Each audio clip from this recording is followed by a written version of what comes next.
Hello friends, welcome to one style cooking.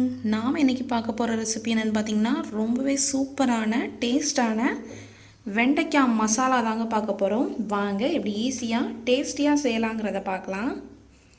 வீடியோக்குள்ளே போகிறதுக்கு முன்னாடி கீழே உள்ள ரெட் கலர் சப்ஸ்கிரைப் பட்டனை கிளிக் பண்ணுங்கள். கூடவே பக்கத்தில் உள்ள பெல் ஐக்கானையும் கிளிக் பண்ணுங்கள். அப்போ தான் நான் போடுற வீடியோ எல்லாமே உடனுக்குடன் உங்களுக்கு தெரிய வரும். வாங்க இப்போ வீடியோக்குள்ளே போகலாம். வெண்டைக்காய் மசாலா செய்கிறதுக்கு கடாயில் கொஞ்சமாக ஆயில் சேர்த்துக்கோங்க. ஒரு 3 டீஸ்பூன் கிட்ட ஆயில் சேர்த்துருக்கேன். இப்போ வெண்டைக்காய் மசாலாவுக்கு பார்த்திங்கன்னா வெண்டைக்காய் வந்து இந்த மாதிரி 1 இன்ச்சு ஷேப்பில் கட் பண்ணி வச்சுருக்கேன். தலையும் வாழையும் மட்டும் கட் பண்ணிவிட்டு இந்த மாதிரி பெருசாக கட் பண்ணி வச்சுக்கோங்க. நான் இப்போ ஒரு 200 கிராம் அளவு வெண்டைக்காய் எடுத்திருக்கேன். இப்போ இதை ஆயிலில் போட்டு ஃப்ரை பண்ணிடலாம். வெண்டைக்காய் ஃப்ரை பண்ணும்போதே பார்த்திங்கன்னா கொஞ்சமாக உப்பு சேர்த்துக்கோங்க.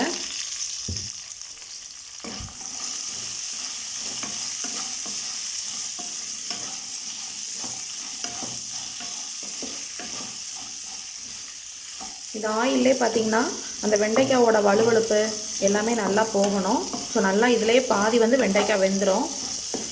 உப்பு சேர்த்து ஃப்ரை பண்ணிங்கன்னா உங்களுக்கு வந்து இந்த காயிலையும் உப்பு பிடிக்கும், வெண்டைக்காயும் பார்த்திங்கன்னா சீக்கிரம் ஃப்ரை ஆயிரும். இப்போ இந்த வெண்டைக்காய் நல்லா ஃப்ரை ஆகட்டும். அப்பப்போ இந்த மாதிரி இடையில கிளறி விட்டுக்கிட்டே இருங்க. பாருங்கள், 4 நிமிஷம் ஆயிருக்கு. 4 நிமிஷம் ஆயிருக்கு. வெண்டைக்காய் நல்லா ஃப்ரை ஆகிருக்கு. இப்போ இதை ஒரு பாத்திரத்துக்கு மாற்றிடலாம். இப்போ இதிலே பார்த்திங்கன்னா கொஞ்சம் ஆயில் இருக்குது. நான் கூட கொஞ்சமாக ஆயில் சேர்த்துக்கிறேன். ஒரு 2 டீஸ்பூன் ஆயில் சேர்த்துக்கிறேன்.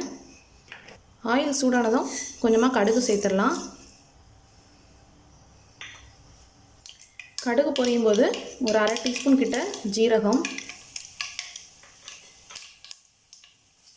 கூடவே கொஞ்சம் கருவேப்பிலை, அப்புறம் ஒரு பெரிய வெங்காயத்தை இந்த மாதிரி சின்னதாக கட் பண்ணி வச்சுருக்கேன். அதை சேர்த்துடலாம்.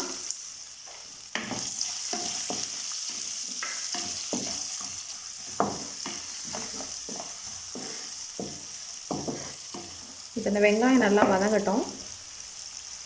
பாருங்கள், வெங்காயம் நல்லா வதங்கியிருக்கு. இந்த அளவுக்கு வதங்கினா போதும். இந்த ஸ்டேஜில் காரத்துக்கு ஒரே ஒரு பச்சை மிளகாய் இந்த மாதிரி கீரி போட்டிருக்கேன்.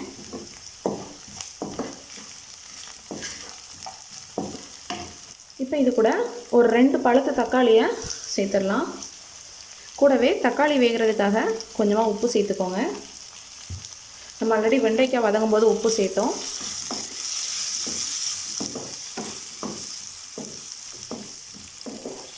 தக்காளி சேர்த்து நல்லா மிக்ஸ் பண்ணி நல்லா மூடி வச்சிடலாம். அந்த தக்காளி வந்து நல்லா மேஷ் ஆகணும். நம்ம மசாலா வந்து இந்த வெங்காயம் தக்காளியே வெளியே தெரியக்கூடாது, அந்தளவுக்கு வதங்கணும். இப்போ இதை மூடி போட்டு ஒரு 3 மினிட்ஸ் வரைக்கும் குக் பண்ணலாம். 3 மினிட்ஸ் ஆகிடுச்சு. ஓப்பன் பண்ணி பார்த்துடலாம்.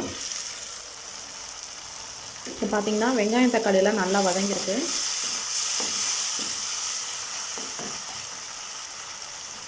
இதை நல்லா மேஷ் பண்ணி விட்டுக்கோங்க. அந்த தக்காளி நல்லா தெரியாத அளவுக்கு நல்லா மேஷ் பண்ணி விட்டுக்கோங்க. இப்போ இதில் மசாலா ஆட் பண்ணிடலாம். ஒரு 1/4 டீஸ்பூன் போல் மஞ்சள் தூள், 1 டீஸ்பூன் ரெட் சில்லி பவுடர் எடுத்திருக்கேன். நீங்கள் நார்மல் சில்லி பவுடர் எடுத்திங்கன்னா கொஞ்சம் குறைவாக எடுத்துக்கோங்க. 1/2 டீஸ்பூன் தனியாத்தூள். இதெல்லாம் சேர்த்து நல்லா மிக்ஸ் பண்ணிக்கலாம்.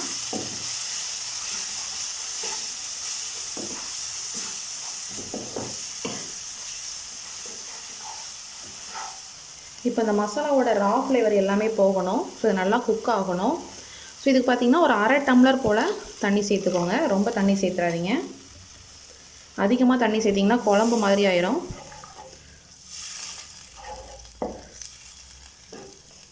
இந்தளவு தண்ணி சேர்த்துக்கோங்க. இப்போ இதை மூடி வச்சு ஒரு 2 நிமிஷம் மட்டும் கொதிக்க விடலாம். மசாலா ஃப்ளேவர் எல்லாம் ரா ஃப்ளேவர் எல்லாம் போகும். இப்போ 2 மினிட்ஸ் ஆயிடுச்சு. ஓப்பன் பண்ணி பார்த்துடலாம்.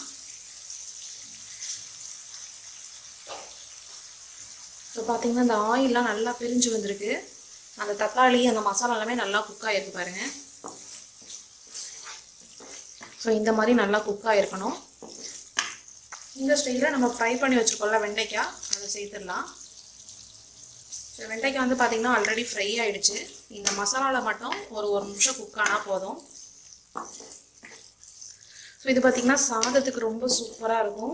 இட்லி தோசை கூட நம்ம வச்சு சாப்பிட்லாம், சப்பாத்தி கூட வச்சு சாப்பிட்லாம். சப்பாத்திக்கு இன்னும் டிஃப்ரெண்ட்டாக பண்ணால் ரொம்ப நல்லாயிருக்கும். ஸோ அதோட வீடியோ உங்களுக்கு நான் சீக்கிரமாகவே போஸ்ட் பண்ணுறேன். ஸோ இது ஒரு நிமிஷம் மட்டும் நல்லா குக் ஆகட்டும். ஸோ பாருங்கள், 1 நிமிஷம் ஆயிடுச்சு. அந்த ஆயில் எல்லாமே நல்லா பிரிஞ்சு வந்துருக்கு பாருங்கள்.